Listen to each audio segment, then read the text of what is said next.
être créé. Et c'est ça qui est au fond du message, pour ne pas que la jeunesse soit sensible à des messages délivrés par Boko Haram, délivrés par Al-Qaïda ou d'autres groupes terroristes comme ça. Leur perception est qu'il faut un développement économique à travers l'éducation, l'investissement et le développement économique.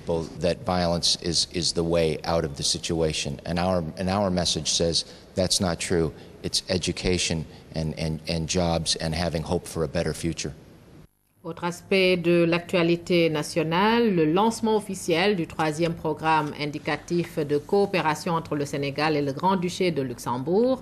45 milliards de francs CFA sont alloués au Sénégal pour réaliser des infrastructures dans beaucoup de domaines, santé, éducation et formation professionnelle entre autres. Le PIC 3 couvre la période 2012-2016 à Ramdao.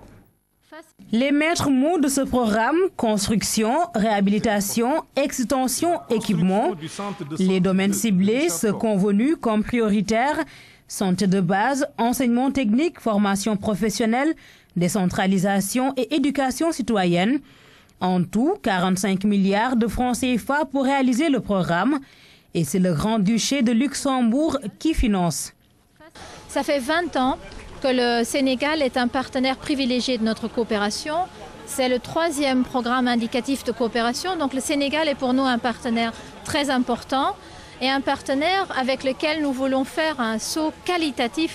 Saint-Louis, Matam et Louga sont les régions ciblées prioritairement par le 3e programme indicatif de coopération. Elles auront droit à des infrastructures dans tous les secteurs concernés, surtout dans la formation professionnelle qui concentre à elle seule 19 milliards du budget du PIC 3. La formation professionnelle et technique va jouer un grand rôle pour faciliter l'employabilité des jeunes. On ne peut pas lutter contre le chômage, on ne peut pas se dire que nous allons trouver de l'emploi aux jeunes sans pour autant les qualifier, sans pour autant qu'ils aient une formation qualifiée et diversifiée. Le PIC 3 couvre la période 2012-2016. Les autorités ont principalement apprécié une innovation de taille, les nouvelles modalités de mise en œuvre. Vous savez, on a souvent des problèmes. Une chose est de signer des accords de coopération, autre chose est de décaisser et de permettre à cette coopération d'être bénéfique aux populations. Donc cette fois-ci, nous avons quand même essayer d'innover, c'est vraiment pas un appui budgétaire. On va ouvrir des comptes spéciaux du Trésor et les ministères affectataires des crédits vont gérer directement ces ressources. Outre les régions du Nord qui vont bénéficier de centres de santé, de lycées techniques et d'autres infrastructures, Kaolack, Diourbel, Fatick, Thiès et Kaffrine seront servis dans les secteurs de l'hydraulique et de la formation. L'objectif global est de contribuer à la réduction de la pauvreté et au développement durable. Lutte contre les maladies liées aux inondations, le service national d'hygiène s'implique. Des agents sont déployés sur le terrain pour des opérations de pulvérisation et de décontamination des eaux infectées au quartier d'Arumoussam de Kermassar. Les eaux de pluie, celles des fosses septiques et le liquide des pompes Djambar sont mélangés. Un danger pour les populations qui s'en servent, un gros risque du point de vue sanitaire. Louise Bitza. Les tâches ménagères d'habitude menées dans les cuisines se font en plein air dans certains quartiers de Kermassar. Ici à Darumoussem, le décor se caractérise par un système de vases communicants entre les eaux stagnantes, les fosses septiques et les ouvrages de pompage. L'eau de pluie et l'eau de ménage aussi, les eaux septiques, n'est-ce pas, c'est tellement mélangé. Donc la situation vraiment, n'est-ce pas, est déplorable. Donc toutes les maisons, n'est-ce pas, sont remplies comme vous le voyez, comme vous l'observez, n'est-ce pas. Nous avons deux problèmes, grands problèmes. Ici, je passe dans la nuit, dans les eaux. Dingue. Ma femme est une handicapée. Ma mère, elle a 88 ans. Le phénomène des inondations constitue un véritable problème de santé publique. Les eaux de la nappe phréatique sont en plusieurs endroits contaminées par celles des fosses septiques.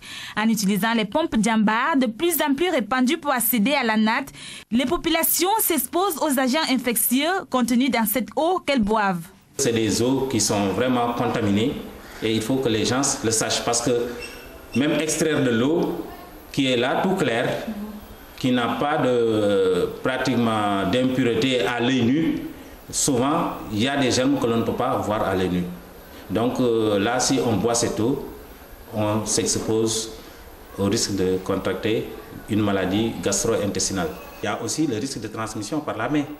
Compte tenu de la gravité du problème, le chef du service national d'hygiène a sonné l'alerte. Sur le terrain, ses agents sont sur le pied de guerre contre les maladies telles que le choléra. Nous procédons au niveau des maisons inondées habitées, la désinfection, la désactivation, la sensibilisation. En même temps, distribuer donc les kits que l'UNICEF a mis à notre disposition. Ces kits sont composés de 3 morceaux de savon, 2 bouteilles d'eau de javel, une bassine et, si vous voulez, un lavoir et 5 tablettes de caoutchouc. Dans les maisons, des opérations de délarvation, de désinfection et de sensibilisation sont menées au grand bonheur des populations. C'est un bon geste, c'est un bon geste. Depuis qu'on a commencé, depuis 2009, je n'ai pas reçu aucun vinaigre. À part aujourd'hui. Nous sommes satisfaits du travail du service d'hygiène. Ils nous ont donné des bassines, des seaux, des bouteilles d'eau de javel, du savon. L'objectif de cette campagne de distribution de kits d'hygiène est la prévention des maladies liées aux inondations. Il s'agit des infections microbiennes en général, du paludisme et des diarrhées. Luis Birza, notre reportage du jour qui s'intéresse à la rareté des légumes en période d'hivernage. Consommateurs et maraîchers estiment que cela est dû à la saison des pluies. D'autres, comme les scientifiques, évoquent d'autres raisons. Reportage Pape Djibifal. En hivernage, difficile de faire le plein de légumes. Les productions maraîchères baissent sensiblement. La rareté des produits s'explique par la période qui serait défavorable. Toutefois, la situation n'est pas désespérée car certains maraîchers disent avoir trouvé une solution. Nous préférons toujours Pour la saison des pluies, on évite les cultures qui ne résistent pas aux eaux. Raison pour laquelle on ne s'en sort pas mal. Parce que ces cultures se développent bien avec la pluie. Moussa Dien pratique du maraîchage depuis une trentaine d'années. Pour lui, la pluie cause de nombreux désagréments. Il se voit dans l'obligation de se passer de la culture de certains légumes durant cette période. Des cultures comme la tomate et l'oignon ne résistent pas du tout à la pluie. Pour les autres, vraiment, la pluie n'est pas aussi la bienvenue, comme la salade par exemple. C'est pourquoi elle se raréfie sur le marché ces temps-ci. Quant aux spécialistes, les raisons sont tout autres. Le maraîchage pendant l'hivernage pose certains problèmes. Ce n'est pas lié à l'eau de pluie, mais c'est lié au climat même, c'est-à-dire à la température ambiante, à la température du sol et à un excès d'humidité. Donc c'est une combinaison d'éléments qui fait que certaines cultures maraîchères ne réussissent pas pendant l'hivernage au Sénégal. La saison pluvieuse est synonyme de raréfaction des légumes en général. C'est que les cultures maraîchères rencontrent de réelles difficultés en cette saison, pas tout à fait propices au développement des légumes. Maraîchers et consommateurs doivent s'adapter à cette réalité saisonnière.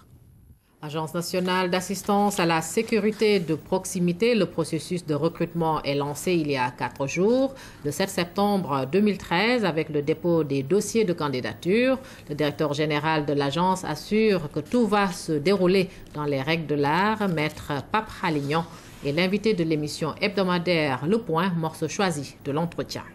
Nous avons commencé les candidatures depuis cette semaine, oui, le 7.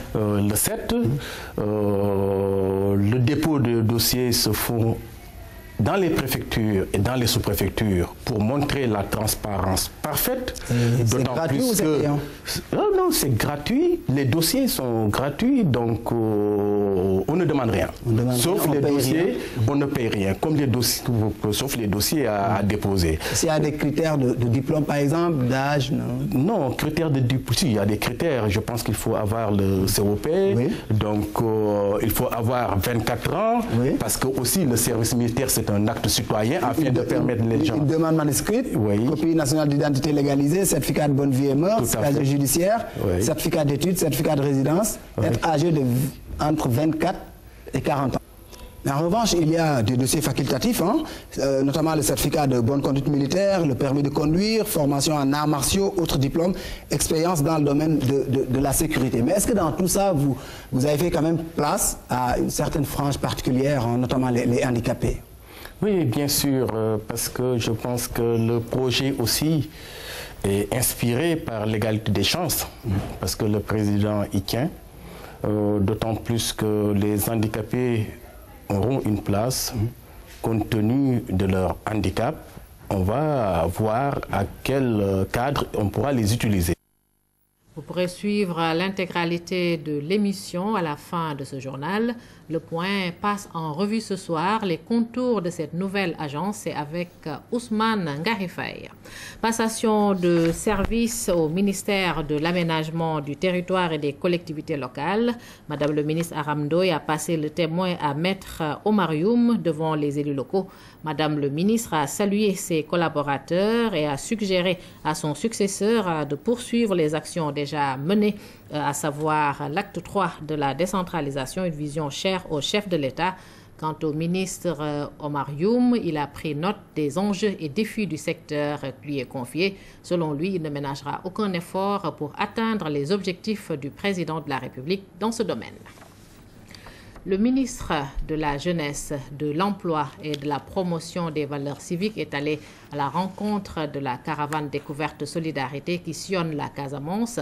Benoît Sambou a échangé avec les jeunes qui ont été séduits par ce qu'ils ont découvert. Profitant de sa présence, le ministre a inauguré le laboratoire du centre Conseil Ado. Reportage Massayar Thiaw, Bachirba. Aux citoyens sénégalais et aux partenaires de l'espace politique l'engagement du gouvernement à prendre toutes les dispositions pour que les prochaines échéances locales se déroulent comme indiqué par les lois et règlements en matière électorale conformément aux directives du chef de l'État. Nous vivons dans un contexte mondial et sous-régional d'une exceptionnelle complexité, car marqué par de grands bouleversements géopolitiques et géostratégiques. Cette situation appelle de notre part à plus de vigilance, à plus de mobilisation sécuritaire au nom du nécessaire maintien de la stabilité nationale de notre pays. Face à ces nombreux défis qui nous interpellent et qui sont en perpétuelle mutation, il faudra s'adapter et orienter les interventions en fonction des enjeux, des exigences de développement économique et de stabilité sociale. Au demeurant, toutes ces actions se mèneront dans un cadre harmonieux et harmonisé où sera pris à bras le corps l'amélioration, voire le renforcement des conditions de travail et de vie de l'ensemble du personnel du ministère. Vous pouvez compter sur mon engagement personnel, d'autant que M. le Président de la République a une grande ambition pour le secteur de la gouvernance intérieure incarné par le ministère. Dans ce cadre, Général, vous le rappelez tout à l'heure, les projets qui sont en cours et qui concernent notamment les importants volets de construction, de réhabilitation et des équipements seront poursuivis et accélérés et très prochainement les chantiers surgiront de terre. Voilà, vous venez de suivre donc le nouveau ministre de l'Intérieur, Abdoulaye Daouda Diallo, qui rassure les partis politiques. Selon lui, donc, toutes les mesures seront prises pour un bon déroulement des élections locales. La sécurité des populations sera aussi renforcée avec la construction de nouvelles polices de proximité. C'était lors de la passation de service. Je vous le disais, le ministre de la Jeunesse, de l'Emploi et de la Promotion des valeurs civiques est allé à la rencontre de la caravane découverte Solidarité qui sillonne la Casamance. Benoît Sambou a échangé avec des jeunes qui ont séduit par ce qu'ils ont découvert, qui sont donc séduits par ce qu'ils ont découvert. Donc, profitant de sa présence, le ministre a inauguré le laboratoire du centre Conseil Ado. Reportage Massayar Thiaw, Bachirba. Des jeunes venus d'horizons divers, grâce à la caravane découverte Solidarité, ils séjournent en Casamance, une terre loin de tout ce qu'ils ont toujours imaginé. J'avais peur parce que quand on parlait de la Casamance, je me disais qu'il y a des rebelles, des trucs comme ça, des trucs que vous entendez. C'est une localité très intéressante, il y a beaucoup de choses à découvrir. C'est beaucoup plus émouvant d'être face à ses parents que de le voir dans les livres. Il y a la verdure, beaucoup de choses attrayantes, mais il n'y a pas ce qu'on dit à la télé, quoi. Ils ont découvert Cabrousse, appris l'histoire de sa reine, rencontré les rois d'Oussouye et de Calobone, des acquis importants dans leur formation. Vous avez, par votre attitude, vous nous avez réconfortés